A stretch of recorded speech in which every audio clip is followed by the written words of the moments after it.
Why Errol Spence Jr. versus Terence Crawford is ruining boxing's welterweight division. The undisputed clash between Errol Spence Jr. and Terence Crawford should be, already upon us. They were scheduled to potentially fight in November, but it looks like some sort of dispute has happened with the contracts. Um, Sources say that both fighters are willing to fight each other, but I feel like it's just an issue about money. I'm sure both fighters want to fight each other, but with this fight being such a high risk fight, and the loser comes out on the end of not being undisputed champion, it does weigh a lot into the fight. But when Sugar Ray Leonard fought Thomas Hearns, their first fight for the undisputed crown, both fighters were really up for the fight and willing to fight each other and not worry too much about the politics. It was just whoever was the best, and they wanted to prove who was the best. Not kind of like all of this issues with contract disputes and who's getting the biggest purse and who's the A side and who's a 65%, that's who's getting most of the money. No, it was a 50-50 fight, and this Errol Spence Jr. versus Terence Crawford fight is a 50-50 fight. Even though one side says that they want to be the A side and they want to make the other person the B side just because they have 3 belts and Terence Crawford has 1. Doesn't really seem very fair. I feel like it doesn't matter if one person has 3 belts and the other person has 1. You need all 4 to be undisputed. You can't be undisputed with only 3.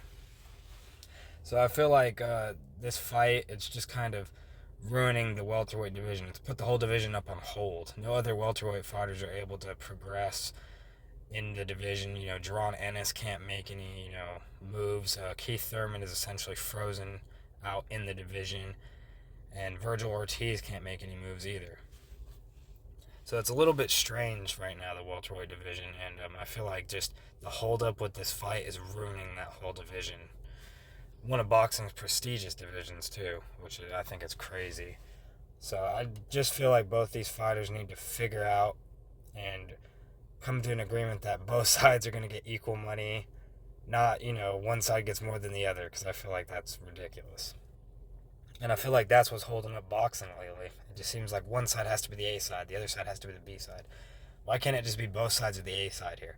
Thomas Hearns and Sugar Ray Leonard were both the A sides when they're coming in. Sure, Sugar Ray Leonard was the bigger name, but Thomas Hearns was, the hitman, and he had all of Detroit behind him. I'm pretty sure Terence Crawford has all of Omaha, Nebraska behind him, and I'm pretty sure Errol Spence Jr. has all of Texas behind him.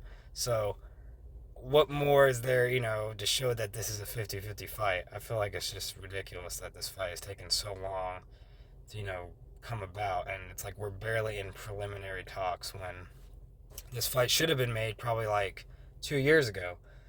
I feel like it's getting to the point now where it's becoming stale and old, and all the hype is past it almost. Like, yeah, there's still interest for this fight, but people want to see Errol Spence get in there with Virgil Ortiz or Jaron Ennis, or they want to see Terence Crawford get in there with Virgil Ortiz or Jaron Ennis, or maybe even Keith Thurman. But yeah, the hype around Crawford versus Spence right now seems to be kind of dying, and I feel like the issue is promotional issues and contract disputes. I'm interested to hear what you guys think in the comments. If you guys have any opinions on the fight, do you think it should still happen, or do you think it is going to happen? I think it's going to happen maybe in 2023, maybe if we're lucky, or it might not even happen at all just because one side can't figure out that, this is a 50-50 fight. I don't know which side it is, but one of the sides seems to think that there has to be an A side and a B side. It's like both are undefeated, both of the A sides. It's like, come on. This was the Space Cowboy, and thank you.